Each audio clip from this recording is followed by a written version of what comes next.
Oleh Bang Ciko tadi, ada anomali ini. PDIP suaranya cukup tinggi di wilayah Jawa Timur, tapi kemudian Pak Ganjar ataupun juga teman pasangan 03 tidak terlalu berkutik di sana. Sekali lagi versi quick count. Ya, saya kira memang ada dua hal yang bisa menjelaskan kenapa pileg tinggi tapi pilpresnya misalnya rendah. Atau sebaliknya, pilpresnya tinggi kemudian pilegnya rendah. Ada yang disebut dengan teori split ticket voting. Jadi pemilih itu seringkali iman politiknya agak berubah antara hati dan pikirannya. Satu sisi pilegnya misalnya dia pilih PKB, tapi pada saat yang bersamaan soal pilpresnya dia pilih yang lain, bukan pilih Amin. Mungkin pilih Prabowo, mungkin juga pilih Ganjar dan Mahfud.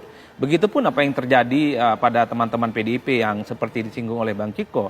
Pada level kepartaian misalnya, mungkin banyak basis pemilih-pemilih PDIP misalnya tetap tegak lurus memilih PDIP sebagai partai politik yang mereka coblos di 2024 ini. Tapi ketika mereka bicara tentang pilpres belum tentu jagoan yang diusung oleh PDIP yang dipilih. Tapi misalnya lebih mengikuti kemana preferensi pilihan politik Jokowi yang jelas-jelas memberikan dukungan politiknya kepada Prabowo dan Gibran. Ini yang disebut dengan split ticket voting, Putri. Itu artinya apa? Satu orang itu tidak bisa dipastikan dia akan sama pilihan pilpresnya dan sama dengan pilihan pilegnya. Itu teori yang umum menurut saya. Itu artinya apa? Setiap kader partai ada split namanya, dia nyempal. Tidak tegak lurus dengan keputusan partainya terkait dengan pilpres. Tapi kalau pileg dia istiqomah.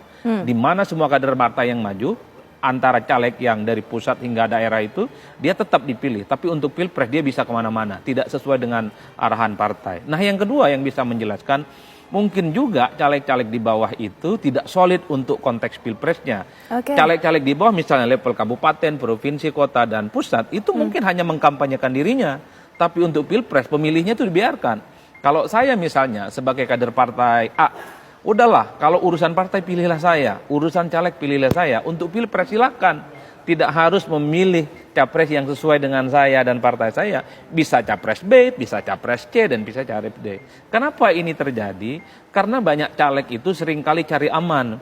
Kalau di kandang, di mana tempat dia maju, pilpresnya tidak terlampau menguntungkan, dia biarkan itu basis konstituennya untuk memilih tempat yang lain. Misalnya nih, kalau saya contohkan teman-teman PDIP, kalau Bang Ciko lagi nyalon di Jawa Timur, secara kepartaian, secara pileg, solid. Tapi ketika bawa nama-nama Ganjar dan Mahfud di tempat Bang Ciko itu maju, maka pasti Bang Ciko akan bilang kepada kadernya, ya untuk pilpres nantilah kau bisa pilih yang lain. Itu hampir semua bisa dilakukan oleh semua partai. Oleh karena itu, caleg seringkali hanya mengkampanyekan dirinya, cari aman untuk dirinya, soal pilpres itu urusan yang lain. Karena ada satu statement yang menurut saya umum dimiliki oleh setiap caleg.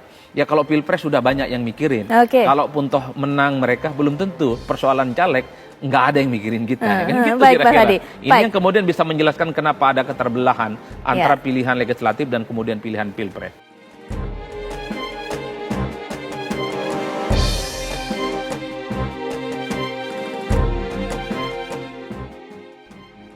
Calon Presiden nomor urut 3 Ganjar Pranowo berkomentar soal hasil sementara perhitungan cepat atau quick count pemilu 2024. Ganjar kemudian mempertanyakan jumlah suara yang ada. Kenapa? Kamu percaya nggak suara saya segitu? Iya. Ganjar menegaskan bahwa dirinya bakal terus mengikuti hasil perhitungan suara oleh Komisi Pemilihan Umum Republik Indonesia. Di sisi lain, kata Ganjar, seluruh saksi dan kader partai pendukungnya masih terus bekerja. Mantan Gubernur Jawa Tengah itu menegaskan tidak ada perjuangan yang sia-sia dalam kontestasi politik ini. Ia meminta semuanya sama-sama menunggu hasil perhitungan suara KPU Republik Indonesia. Ganjar Pranowo menilai ada anomali antara perolehan suara partainya PDI Perjuangan dengan pasangan calon presiden dan calon wakil presiden Ganjar Pranowo dan Mahfud MD. Menurut dia, berdasarkan hasil quick count berbagai lembaga survei, perolehan suara PDI Perjuangan masih tinggi. Mas Ganjar, suara kandang banteng jebol di Jawa Tengah, Bali, NTT, dan sekitarnya ini Mas dikuasai oleh Pak Prabowo. Itu ada tanggapan mungkin Mas? Kan quick count, real count-nya kan belum. Hasil dari quick count perolehan PDI Perjuangan saya kira masih tinggi ya? Iya. Kalau nggak salah masih nomor 1 ya? Agak anomali ya dengan suara saya ya. Maka hari ini sedang diselidiki oleh kawan-kawan. Ganjar menjelaskan hal tersebut sedang diselidiki oleh TPN Ganjar Mahfud. Sebagai informasi, proses pemungutan suara pemilu 2024 di berbagai wilayah tanah air sudah dilakukan. Hasil hitung cepat atau quick count untuk pemilu presiden sudah mulai dirilis dengan progres sampel data sementara yang sudah masuk.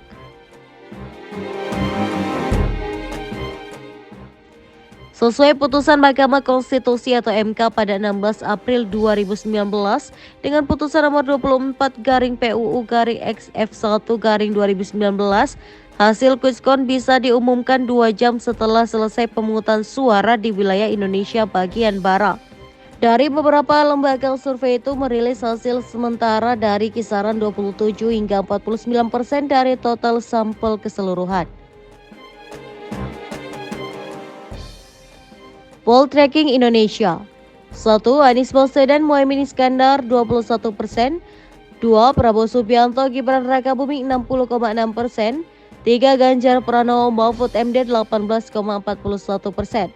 Total suara diterima 34,57%. LSI Denny JA. Anies Baswedan Muhaimin Iskandar 21,8%. Prabowo Subianto dan Gibran Rakabuming 59,89%. Ganjar Pranowo Mahfud MD 18,31%. Total suara diterima 49,2%.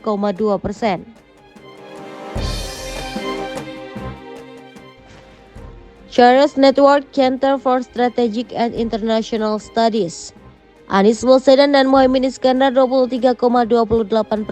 Prabowo Subianto Gibran Rakabuming 59,38%. Ganjar Pranowo Mahfud MD 17,34%. Total suara diterima 34,3%. Indikator politik Indonesia.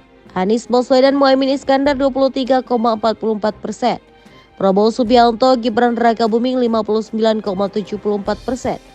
Ganjar Pranowo Mahfud MD 16,82%. Total suara diterima 27,2%.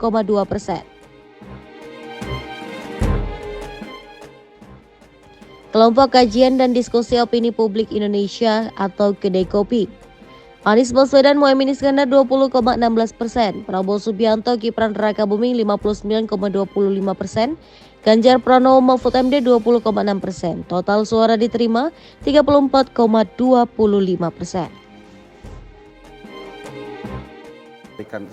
Jawab pertanyaan pertama dulu.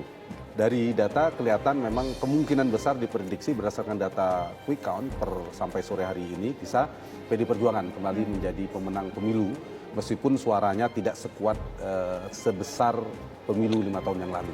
Artinya PD Perjuangan ada penurunan baik perolehan suaranya maupun kursi tentunya, terutama di basis-basisnya seperti Jawa Tengah dan sebagainya. Itu artinya kemungkinan ada 2 faktor, dia memang stabil, ada penurunan sedikit, tapi di saat yang sama yang diprediksi tadinya partainya Pak Prabowo, Gerindra, ini pertanyaan nomor 2 tadi, ada kemungkinan tadinya diprediksi akan memenangkan, atau paling tidak di survei kami terakhir di margin of error, itu ternyata Gerindra tidak setinggi yang diprediksi, hanya 13,3% di nomor 3. Nah yang menarik di posisi nomor 2 adalah Golkar. Golkar ini memang selalu dia kuat di calegnya ya, selain infrastruktur kelembagaan partai yang kokoh, di angka 15,3%. Jadi yang dapat 2 digit itu diprediksi ada 3 partai, satu lagi PKB, kemungkinan 11-12%. Jadi komposisi parlemen ke depan itu bisa dilihat ya gambarannya seperti apa. Nah ada 2, kalau saya perhatikan dari data survei kami paling tidak di Poll Tracking Indonesia, semua ada 2 yang saya kasih catatan nanti. Semuanya itu di margin 0, saja, selisihnya dibandingkan survei terakhir.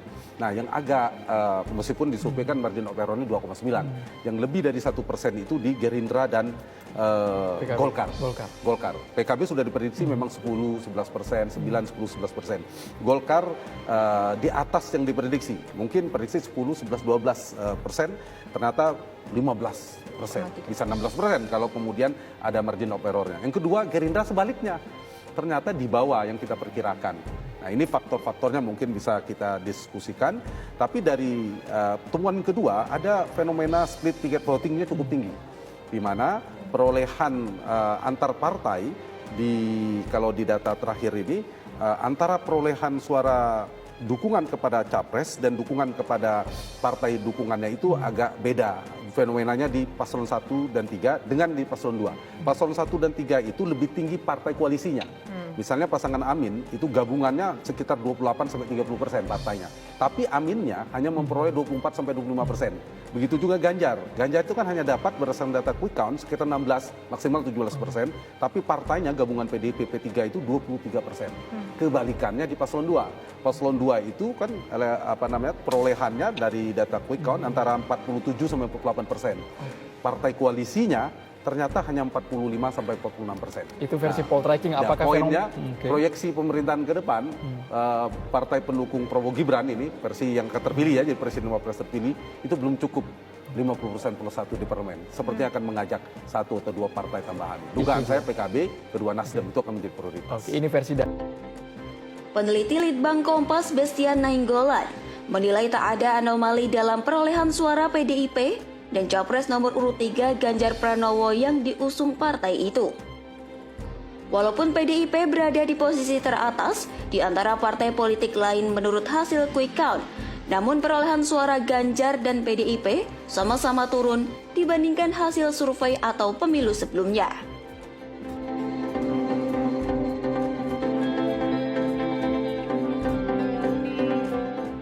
Menurutnya perbandingan suara PDIP dan Ganjar berada di kisaran yang sama sehingga tak bisa menyebutnya sebagai anomali.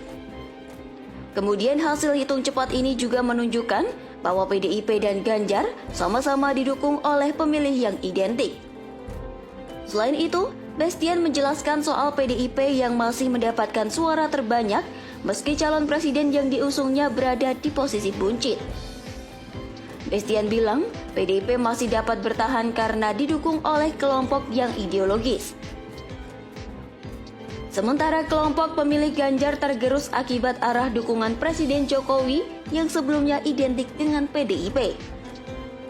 Tak hanya itu, dia menilai masyarakat juga mempertimbangkan anggota calon legislatif yang ditawarkan oleh partai politik, tak hanya sekadar melihat siapa yang diusung sebagai presiden.